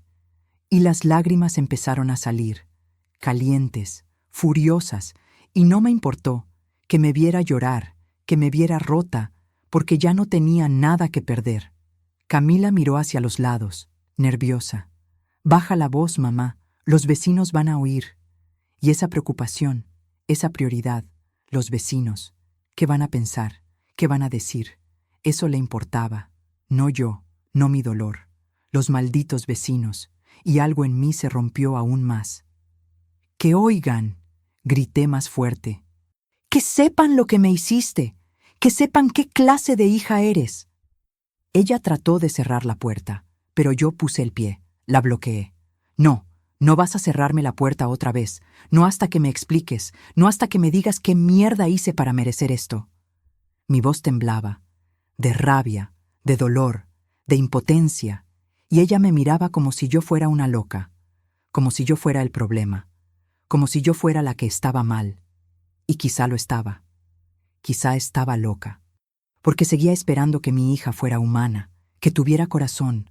Empecé a hablar, rápido, atropellado, como si las palabras fueran a escaparse si no las decía ya. Yo te crié sola, Camila, sola, ¿me oyes? Tu padre murió y yo me quedé, con una bebé que no sabía ni cómo cargar. Y lo hice, te saqué adelante. Las palabras salían entre sollozos, entre respiraciones entrecortadas. Trabajé como un animal para que tú estudiaras. 3 trabajos, 3. Mientras tú dormías, yo trabajaba. Mientras tú comías, yo pasaba hambre. Y la señalé con el dedo, acusador. Te di todo, todo lo que nunca tuve. Y tú me pagas así. Mi mano temblaba, todo mi cuerpo temblaba, de rabia, de injusticia, de una tristeza tan profunda que me estaba tragando viva. Y ella ahí, parada, mirándome como si yo fuera una extraña, como si todo eso no significara nada. Seguí. No podía parar. Era como si algo se hubiera roto dentro de mí y todo saliera sin control. Te pagué la universidad, me endeudé, trabajé doble, para que tú tuvieras un título, para que tú fueras alguien, le grité en la cara. Te presté dinero cuando te casaste, dinero que nunca me devolviste, pero no me importó, porque eres mi hija. Las venas del cuello se me marcaban. Sentía que me iba a dar algo, un infarto, un derrame, algo. Pero no podía parar. Te ayudé con esta casa, pinté estas paredes, arreglé el baño, puse el piso de la cocina, yo, con estas manos. Y le mostré mis manos, viejas, llenas de callos, de cicatrices, de años de trabajo. Estas manos que ahora no son suficientes para ti, que te avergüenzan. Y me sequé las lágrimas con rabia, con furia, odiándome por llorar, odiándola por hacerme llorar. Me acerqué más, hasta estar a centímetros de su cara. ¿Y tú me pagas así?, le pregunté. Mi voz era un susurro ahora, un susurro lleno de veneno, de dolor. Con mi foto en la puerta, con una humillación pública, como si yo fuera basura, como si fuera una criminal de la que hay que protegerse. La miré a los ojos, buscando algo, remordimiento, vergüenza, algo, pero no había nada. Sus ojos estaban vacíos. Yo te di la vida, Camila. literalmente. Te di todo, y tú me la quitaste, me mataste. Esa noche, cuando vi mi cara en esa puerta, algo en mí murió, y tú lo sabías, tú sabías lo que me ibas a hacer. Por eso me invitaste, para verme sufrir, para verme destruida, ¿verdad? Y esperé que dijera algo, que negara, que explicara, que pidiera perdón, pero no dijo nada, solo me miraba, con esa frialdad, con esa indiferencia que me estaba matando. Finalmente habló. Su voz era tranquila, demasiado tranquila, como quien explica algo obvio. Mamá, las cosas cambian, la gente cambia. Yo ya no soy la misma. Ya no soy la niña que necesitaba que la cuidaras. Ya no soy la adolescente que te pedía consejos. Soy una mujer, con mi propia familia, con mis propias prioridades. Y cada palabra era una puñalada. Y tú representas un pasado del que prefiero olvidarme. Lo dijo así, directo, sin dulcificarlo. No encajas en mi vida ahora. No encajas en la vida que construí. Y no quiero que mis hijos te vean como eres. ¿Cómo era? ¿Una vieja pobre? ¿Una costurera? ¿Alguien sin estudios? ¿Sin elegancia? ¿Sin clase? Y lo entendí. Me avergonzaba. Mi propia hija se avergonzaba de mí, de quién era, de dónde venía, de las manos que la criaron. Y entonces apareció él, Roberto, como una serpiente, desde el fondo de la casa. Caminó hasta ponerse detrás de Camila y me miró, con esos ojos fríos, con esa sonrisa. No era una sonrisa amable, era una sonrisa de victoria, de triunfo, como quien ganó una guerra. Beatriz, dijo mi nombre con desprecio, como si le diera asco pronunciarlo. Ya no eres parte de esta familia, entiéndelo. Y lo dijo con tanta naturalidad, con tanta seguridad, como quien dice una verdad absoluta. Ya no te necesitamos, ya no te queremos aquí, es hora de que lo aceptes y sigas adelante. Y cruzó los brazos, desafiante, esperando que yo dijera algo, que explotara, y yo le di el gusto, porque ya no me importaba nada, ya no tenía dignidad que proteger, ya no tenía nada, lo señalé, con el dedo, con rabia. Tú, le dije, mi voz temblaba. Tú la envenenaste, tú la alejaste de mí. Desde el primer día que entraste a su vida, desde el primer momento que me viste, decidiste que yo no servía, que yo era un estorbo y empezaste, poco a poco, a alejarla, a meterle ideas, a hacerle creer que yo era menos, que yo no valía la pena. Me acerqué a él, amenazante, no físicamente, pero con mis palabras, con mi dolor. Tú le dijiste que no me invitara a las fiestas, tú le dijiste que yo avergonzaba, tú le dijiste que era mejor sin mí, ¿verdad? Y él sonrió, una sonrisa pequeña, satisfecha, y no lo negó. No dijo nada, solo me miró, y en ese silencio estaba la confirmación. Él había ganado, me había quitado a mi hija, y estaba disfrutándolo. Pero lo que dijo después fue peor, mucho peor. Se acercó un paso, invadiendo mi espacio, sin miedo. Nadie la envenenó, Beatriz, dijo con calma, con esa calma hiriente. Ella solo se dio cuenta de que tú ya no sirves, de que eres vieja, pobre, sin educación, sin clase. Y cada palabra era un golpe. Y que nos avergüenzas, avergüenzas. Esa palabra quedó flotando en el aire, como humo, como veneno. Mis hijos no necesitan una abuela como tú, necesitan ejemplos, gente exitosa, gente de bien. ¿Y tú? Tú no eres eso. Me miró de arriba a abajo, con asco. Eres una vieja que huele a trabajo duro, a pobreza, a fracaso, y yo no quiero eso cerca de mi familia. Y sonrió, como si hubiera dicho algo obvio, algo con lo que todos estaban de acuerdo, y yo quería golpearlo, quería hacerle daño, pero no lo hice. Porque no soy así, porque a pesar de todo, todavía tenía dignidad. Miré a Camila, ignoré a Roberto, lo bloqueé, como si no existiera, y le pregunté a mi hija, a mi única hija, la pregunta más importante. ¿Vas a dejar que me hable así? Mi voz salió rota, suplicante.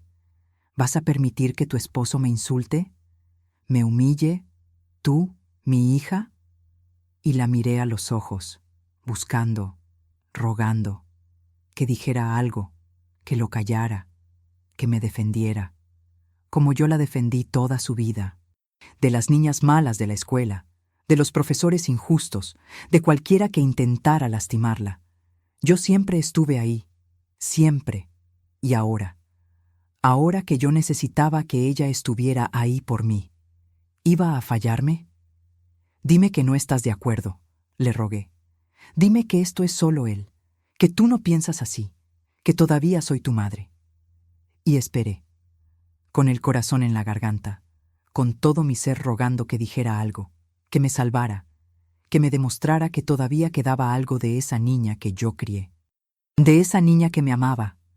Pero no dijo nada. Bajó la mirada, como una cobarde, como alguien que no tiene agallas para decir la verdad. Y luego, sin mirarme a los ojos, dijo: «Él tiene razón, mamá». Y esas palabras fueron el final, el golpe de gracia. Es mejor así, para todos. Y entonces hizo lo peor que podía hacer. Cerró la puerta, despacio, en mi cara, y yo me quedé ahí, parada, en su entrada, escuchando el clic del seguro, escuchando cómo ponía el pestillo, como si yo fuera a entrar a la fuerza, como si yo fuera peligrosa. Y entonces, solo entonces, me derrumbé. No ahí, en su puerta. No le iba a dar ese gusto. Bajé los escalones, caminé hasta la esquina, y ahí, apoyada en una pared, lloré. Lloré como nunca en mi vida, porque acababa de perder a mi hija. Y esta vez, era para siempre. Volví a casa esa tarde. Después del portazo, después de las palabras de Roberto, después de ver a mi hija bajar la mirada como una cobarde. Volví a casa caminando. Despacio. Pero algo era diferente. Algo dentro de mí había cambiado. No era tristeza lo que sentía. No era dolor. Era algo más frío, más duro. Era rabia. Pero no la rabia que grita. No la rabia que rompe cosas. Era la rabia que piensa, que calcula, que decide. Porque yo había dado todo, absolutamente todo. Y ellos me habían escupido en la cara, me habían humillado, me habían tratado como basura. Y ya está, ya no más. Ya no iba a seguir siendo la vieja sumisa que acepta todo, que ruega por migajas de amor. No, eso se acabó. Esa noche, en esa puerta cerrada, algo en mí murió, pero algo también nació, y era la decisión de que esto no iba a quedar así. Pasé 4 noches sin dormir, sentada en mi sillón, en la oscuridad, pero ya no llorando, ya no esperando que el teléfono sonara. Ahora pensaba en lo que Roberto había dicho. Eres vieja, pobre, nos avergüenzas.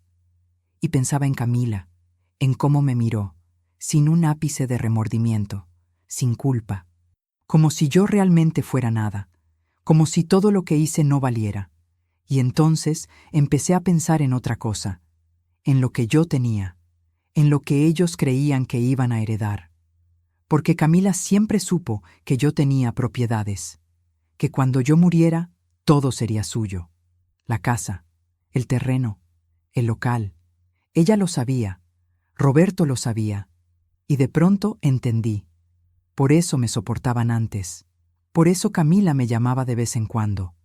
No por amor, por interés, porque esperaban a que yo me muriera, para quedarse con todo. Y esa idea, esa certeza, me heló la sangre. La casa donde vivía Camila, esa casa bonita de 2 pisos con jardín. Yo le había dado el enganche, 60,000 pesos que me costaron 6 años de ahorros. Y la escritura estaba a mi nombre, como garantía del préstamo que le hice. Ella iba a pagar las mensualidades. Y cuando terminara, yo le pasaría la propiedad. Eso habíamos acordado. Pero ella nunca terminó de pagar. Todavía me debe 32,000 pesos. Y la casa sigue a mi nombre. También estaba el terreno al sur de la ciudad. 4 hectáreas que compré hace 19 años por nada. y que ahora valen mucho, porque por ahí va a pasar la nueva carretera. Camila lo sabía, me lo había mencionado. Ese terreno va a valer oro, mamá. Cuando tú, bueno, ya sabes.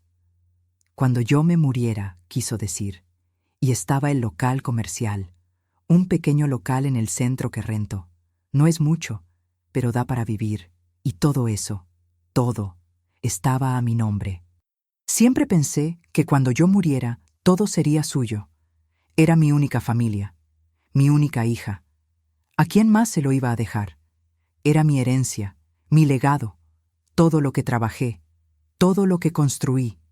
Era para ella, para que ella tuviera algo, para que no empezara de cero como yo, para que tuviera seguridad, para que mis nietos tuvieran algo. Ese era el plan, morir sabiendo que dejaba algo, que mi vida había servido para algo, que mi sacrificio tenía sentido. Pero ahora, después de todo, después de la humillación, después del rechazo, después de esa foto en la puerta, ¿para qué? ¿Por qué debería dejarle nada? ¿Por qué debería recompensarla? ¿Por tratarme como basura? ¿Por avergonzarse de mí? ¿Por borrarme de su vida? No, no tenía sentido. Ya no. Me hice la pregunta que cambió todo. ¿Para qué voy a dejarle todo? ¿Para que me humille, me destruya y después se quede con todo lo que construí? ¿Para que Roberto, ese hombre que me desprecia, que me odia, disfrute de mi trabajo? ¿Para que viva cómodo en una casa que yo pagué? ¿Para que se pasee por un terreno que yo compré con el sudor de mi frente? ¿Para que se beneficie de mi muerte? No, 1000 veces no. Yo no trabajé toda mi vida para que alguien que me trató como basura se quedara con el fruto de mi esfuerzo. No trabajé para que Roberto me escupiera en la cara y después brindara con mi dinero. No, si me borraron de su vida en vida, también los borraría yo de mi muerte. Y esa decisión, esa simple y poderosa decisión, me dio algo que no había sentido en meses. Me dio poder, me dio control, me dio dignidad. Saqué mi libreta vieja, busqué el número de don Esteban, mi abogado, el mismo que me ayudó a comprar el terreno hace 19 años, el mismo que redactó mi testamento hace 11. Un hombre honesto. De mi edad, de mi generación. Lo llamé. Eran las 6 de la mañana. ¿Don Esteban? ¿Beatriz? ¿Qué pasó? ¿Estás bien? Su voz sonaba preocupada. Yo nunca llamaba tan temprano. Necesito verte, urgente. ¿Pasó algo grave? Sí, muy grave. Pero no es lo que piensas. Necesito cambiar unas cosas. Legales. ¿Puedes hoy? Hubo una pausa. Tengo clientes hasta las 3, pero ven a las 4. Te espero. Gracias, don Esteban. Gracias. Y colgué. Y por primera vez en meses, sonreí. No de felicidad, sino de satisfacción. Porque estaba tomando el control. Porque ya no era la víctima. Ahora era yo quien decidía. Llegué a su oficina a las 4 en punto. Don Esteban me recibió con un abrazo. Beatriz, te ves terrible. ¿Qué pasó? Y yo le conté. No todo, solo lo esencial. Mi hija me rechazó. Me humilló públicamente. Me borró de su vida. Don Esteban me escuchaba con la cara seria, moviendo la cabeza. Lo siento mucho, amiga. Yo respiré hondo. Don Esteban, quiero cambiar todo. La casa de Camila, el terreno, el local, el testamento, todo. Quiero que nada quede a nombre de Camila. Don Esteban se recargó en su silla. Me miró largo rato. ¿Estás segura, Beatriz? Es tu hija. Las cosas pueden cambiar, pueden arreglarse. Y yo lo miré directo a los ojos. Ya no es mi hija, don Esteban. Ya no lo es, y no quiero que se quede con nada. Nada. Mi voz era firme, sin duda, y él lo notó. Está bien, dijo finalmente. Hagámoslo. En 3 semanas todo estaba listo. Don Esteban trabajó rápido. La casa que Camila habitaba ahora tenía una cláusula de desalojo. Ella vivía ahí porque yo se lo permitía. Pero legalmente era mía. Y ahora había un documento que decía que si yo decidía, podía pedirle que se fuera. el terreno, el local. Todo lo transferí a un fideicomiso, con una instrucción clara: al morir yo, todo se donaría a fundaciones, orfanatos, asilos, organizaciones que ayudan a ancianas abandonadas. Qué irónico, ¿no? Ancianas abandonadas, como yo. Y el testamento, ese documento donde dejaba todo a Camila. Lo destruimos. Hicimos uno nuevo, donde Camila no aparecía, donde ella no existía, tal como yo no existía para ella. Firmé cada papel con una satisfacción oscura. Cada firma era un acto de justicia, de recuperación, de dignidad. Y cuando terminamos, estreché la mano de don Esteban. Gracias, amigo. ¿Segura de esto, Beatriz? Nunca he estado más segura de nada en mi vida. Pasaron 3 meses de silencio absoluto. Yo seguía trabajando, viviendo, tranquila, en paz incluso, porque había hecho lo correcto. Y entonces, un domingo por la tarde, sonó el teléfono. Miré la pantalla. Camila. Por primera vez en casi 7 meses. Dudé si contestar. Parte de mí quería ignorarla, como ella me ignoró, pero otra parte, la parte que quería escuchar lo que tenía que decir, contestó. Bueno, silencio, respiración agitada, y entonces, mamá. Su voz sonaba diferente, nerviosa, asustada. ¿Qué quieres, Camila?, pregunté. Fría, distante. Mamá, necesito hablar contigo, es urgente. ¿Ah, sí? ¿Ahora sí necesitas hablar conmigo? Mamá, por favor, es serio. Y algo en su tono me dijo: ya lo sabe, ya se enteró, y sonreí. Dime, ¿es cierto? ¿Es cierto lo que me dijeron? ¿Qué te dijeron? Que cambiaste las propiedades, que ya no hay herencia para mí. Y entonces explotó. Mamá, ¿qué hiciste? ¿Por qué cambiaste las propiedades? Esas son mías. Me las prometiste. Gritaba. Su voz temblaba. Y por primera vez en meses escuché algo en su voz, emoción. Pero no era amor, era pánico.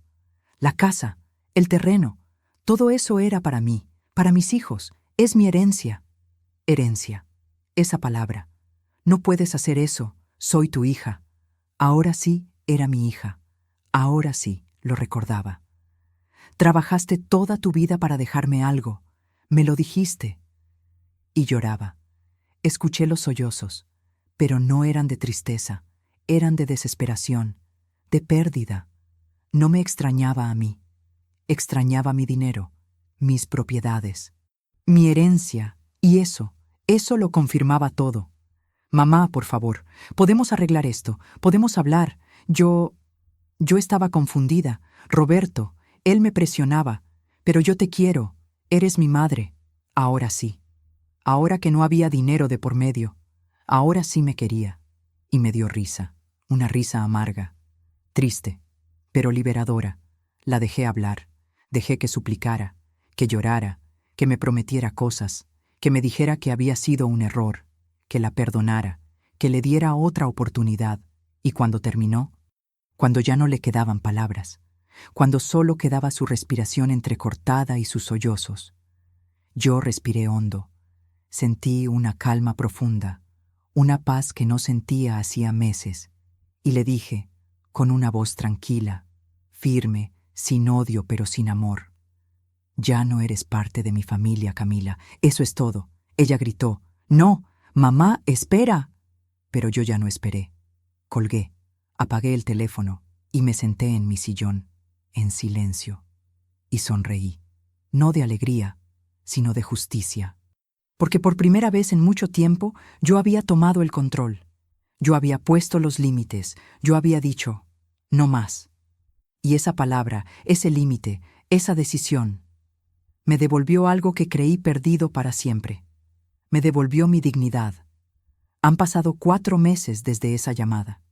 4 meses desde que colgué el teléfono y la dejé con las palabras en la boca. No he vuelto a saber de ella. No me ha llamado. No me ha buscado. Y eso me confirma todo. No me buscó porque me extrañara. Me buscó por el dinero, por las propiedades, y cuando supo que ya no había nada que ganar, desapareció otra vez, como era de esperarse. ¿Y saben qué? Está bien, ya no me duele, o al menos no me duele como antes, porque entendí algo importante. Entendí que el amor no puede ser mendigado, que el respeto no se ruega, y que a veces la única forma de recuperar tu dignidad es alejándote de quien te la quitó, aunque sea tu propia hija, aunque duela, aunque te desgarre. A veces, alejarse es la única forma de salvarte. ¿Me duele todavía? Sí, no voy a mentir. Todavía hay noches en las que me despierto pensando en Sofía y Mateo, en sus risas, en sus caritas. Me pregunto si me recuerdan, si preguntan por mí, si Camila les contó algo sobre mí, o si simplemente les dijeron que la abuelita ya no existe, que se fue, que murió. Y eso duele. Duele porque ellos no tienen la culpa. Ellos no decidieron esto. Fueron sus padres, pero tampoco puedo forzarlo. No puedo aparecer en su vida a la fuerza. No puedo ser esa abuela que se impone donde no es querida. Y aunque me parte el alma, tengo que aceptarlo. Tengo que aceptar que tal vez nunca los vuelva a ver, que tal vez crecerán sin conocerme, sin saber quién fui, sin saber cuánto los amé, y ese es el precio de tener dignidad, y lo pago. Cada día lo pago. Pero aprendí algo que nunca pensé que tendría que aprender a mis 66 años. Aprendí que amar a una hija no significa dejar que te pisotee, que te humille, que te use. Durante años creí que ser buena madre significaba aguantar todo, perdonar todo, aceptar todo, porque así es el amor de madre, ¿no? Incondicional, sin límites, sin barreras. Pero estaba equivocada, porque el amor sin respeto no es amor, es dependencia, es esclavitud, es perderse a uno mismo en nombre de otro. Y yo me perdí. Me perdí tanto en ser la madre perfecta, la madre que da todo, que olvidé que yo también era una persona, que yo también merecía amor, respeto, dignidad. Y cuando Camila me la quitó, cuando me borró, cuando me humilló, yo tenía dos opciones: seguir mendigando su amor o recuperar mi dignidad. Y elegí lo segundo. Y no me arrepiento. Volví a salir. Poco a poco. Al principio era difícil. Salir de casa, ir al parque, sentarme en una banca, ver a otras familias, abuelas jugando con nietos. Y me dolía, me recordaba lo que perdí, pero seguí saliendo, porque quedarme encerrada era morirme en vida, y yo no estaba muerta, todavía no. Empecé a juntarme con viejas amigas, gente de mi generación, gente que también ha perdido cosas, hijos, esposos, trabajos, gente que entiende, que no juzga. Volví a caminar por el parque cada mañana, a saludar a los vecinos, a comprar el pan en la panadería de la esquina, a vivir pequeñas cosas, cosas simples, pero que me recuerdan que todavía estoy aquí, que todavía respiro, que todavía tengo vida. Y esa vida, aunque ya no incluya a Camila, todavía vale, todavía tiene sentido, todavía tiene propósito. Descubrí algo más, algo liberador. Descubrí que tengo vida más allá de ella, que no soy solo la mamá de Camila. Durante tantos años, mi identidad estuvo atada a ella. Todo lo que yo era giraba alrededor de ser su madre. Pero yo soy más que eso. Soy Beatriz, Beatriz Solano Núñez. Una mujer que salió de un barrio polvoriento sin nada, que construyó una vida con sus propias manos, que trabajó duro, que amó fuerte, que sobrevivió pérdidas, que crió una hija sola, que tuvo dignidad hasta cuando se la intentaron quitar. Soy eso, y eso vale, eso tiene valor. Con o sin Camila, con o sin nietos, yo valgo, y nunca debí olvidarlo. Nunca debí permitir que alguien, ni siquiera mi hija, me hiciera sentir que no valía. Porque valgo, todavía valgo, y eso nadie me lo puede quitar. Pienso en mis nietos, en Sofía y Mateo, y me duele profundo, porque ellos son inocentes, ellos no decidieron esto, y me duele no verlos crecer, no estar ahí para sus cumpleaños, para sus graduaciones, para sus primeros amores, para sus caídas y sus triunfos. Me duele saber que van a crecer sin su abuelita. O peor aún, con una imagen distorsionada de quién fui. Tal vez Roberto les cuente cosas. Tal vez les diga que yo era mala, que era peligrosa, que por eso no me dejaban entrar. Y ellos van a creer eso, porque los niños creen lo que les dicen sus padres. Y no podré defenderme, no podré decirles, no, mis amores, yo los amaba, yo quería estar con ustedes, pero no me dejaron. Pero así es. No puedo forzarlo. No puedo obligar a Camila a que me deje verlos. Y aunque me parta el alma, tengo que aceptarlo y soltarlos. Aunque duela, aunque me mate, tengo que soltarlos. ¿La perdoné? Me hacen esa pregunta. Yo misma me la hago. ¿Perdoné a Camila por lo que me hizo? Y la respuesta honesta es, no lo sé. No sé si la perdoné. No siento odio. Eso sí lo sé. No me despierto deseándole mal. No fantaseo con venganzas. Ya hice lo que tenía que hacer. Las propiedades, el testamento. Eso fue justicia, no venganza. Fue poner límites. Fue decir, hasta aquí. ¿Pero perdón? No lo sé. Tal vez algún día, cuando duela menos, cuando el tiempo cure lo que ahora sangra, tal vez entonces pueda perdonar. Pero hoy, ahora, lo que siento es indiferencia. Y eso, creo, es peor que el odio. Porque el odio al menos significa que importa. Pero la indiferencia significa que ya no está, que dejó de ser parte de mi vida, que la solté. Y así está, suelta, afuera, lejos de mi corazón. A veces, en mis momentos más tranquilos, espero que algún día entienda. No espero que venga a pedirme perdón. No espero que se arrepienta por mí, sino por ella. Porque espero que algún día, cuando sea vieja, cuando sus hijos crezcan, cuando ella sea la abuela, entienda. Entienda lo que se perdió. Entienda que la familia no es algo que se usa, que se desecha, que se humilla. Espero que entienda no lo que me hizo a mí, sino lo que se hizo a sí misma. Porque una hija que humilla a su madre, que la rechaza, que la borra, algo perdió en el camino, algo importante, algo que el dinero no puede comprar. Perdió la humanidad, perdió el amor, perdió el respeto. Y eso, tarde o temprano, la va a alcanzar. Y cuando la alcance, cuando esté vieja y sola, tal vez entonces entienda.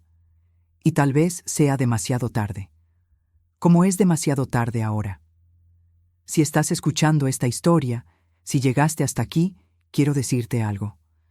Algo importante. Si has pasado por algo parecido, si alguien que amas te rechazó, te humilló, te hizo sentir invisible, quiero que sepas esto. No eres invisible. No eres basura. No eres menos porque alguien decidió que no vales. Eres un ser humano, con dignidad, con valor, con derecho a ser amado y respetado. Y si alguien, aunque sea tu propia sangre, te quita esa dignidad, tienes todo el derecho de alejarte, de poner límites, de decir no más. No es egoísmo, no es rencor, es amor propio, es supervivencia, es recordar que tú también importas, que tu vida también vale, y que nadie, absolutamente nadie, tiene derecho a hacerte sentir menos. Nadie, ni siquiera tu hija. El amor de madre no tiene límites, es cierto. Una está dispuesta a dar todo, a sacrificar todo, a perdonar todo, por una hija, porque es tu sangre, porque es tu legado, porque es tu vida. Y yo lo hice, di todo, sacrifiqué todo, perdoné todo, pero aprendí algo más. Aprendí que el respeto propio tampoco debería tener límites, que cuidarte a ti misma no es traicionar el amor de madre, es honrarlo de otra forma. Porque ¿qué ejemplo das si permites que te pisoteen? ¿Qué lección enseñas si aceptas la humillación? ¿Qué mensaje envías si te quedas ahí mendigando amor? El mensaje que envías es, está bien tratarme mal, está bien faltarme al respeto, está bien borrarme, y no está bien. Nunca estuvo bien. Y tarde lo entendí. Pero lo entendí, y actué. Y hoy puedo decir que recuperé algo que creí perdido para siempre. Mi dignidad. Me humillaron delante de todos. Pusieron mi foto en su puerta como si yo fuera una criminal, un peligro, alguien de quien había que protegerse. Mientras todos reían adentro, comían, brindaban, celebraban, yo estaba afuera, en el frío, en la oscuridad, con mi corazón hecho pedazos, con mi alma destrozada. Esa noche algo en mí murió. La madre que fui, la mujer que creía que el amor todo lo podía. Esa mujer murió esa noche, pero otra nació, una mujer que entiende que el amor sin respeto es veneno, que el sacrificio sin reconocimiento es esclavitud, que dar todo sin recibir nada es perderte a ti misma. Y esa nueva mujer, esa Beatriz que nació del dolor, recuperó algo, recuperó su dignidad. Y hoy puedo decir, con la cabeza en alto, que aunque perdí a mi hija, aunque perdí a mis nietos, aunque perdí a la familia que creí tener, gané algo más importante. Me gané a mí misma. Y eso nadie me lo puede quitar. ¿Tú qué harías? ¿Te quedarías esperando que te amen de nuevo, mendigando atención, aceptando las migajas? ¿O te irías con la cabeza en alto, con tu dignidad intacta, sabiendo que hiciste lo correcto? Si esta historia te partió el corazón, si te hizo sentir algo, déjame un comentario aquí abajo. Cuéntame tu historia. Cuéntame si has pasado por algo parecido. Dale like y suscríbete. Tu like ayuda a que más personas escuchen esto, a que más personas sepan que no están solos. Gracias por quedarte hasta el final. Gracias por escucharme, de corazón.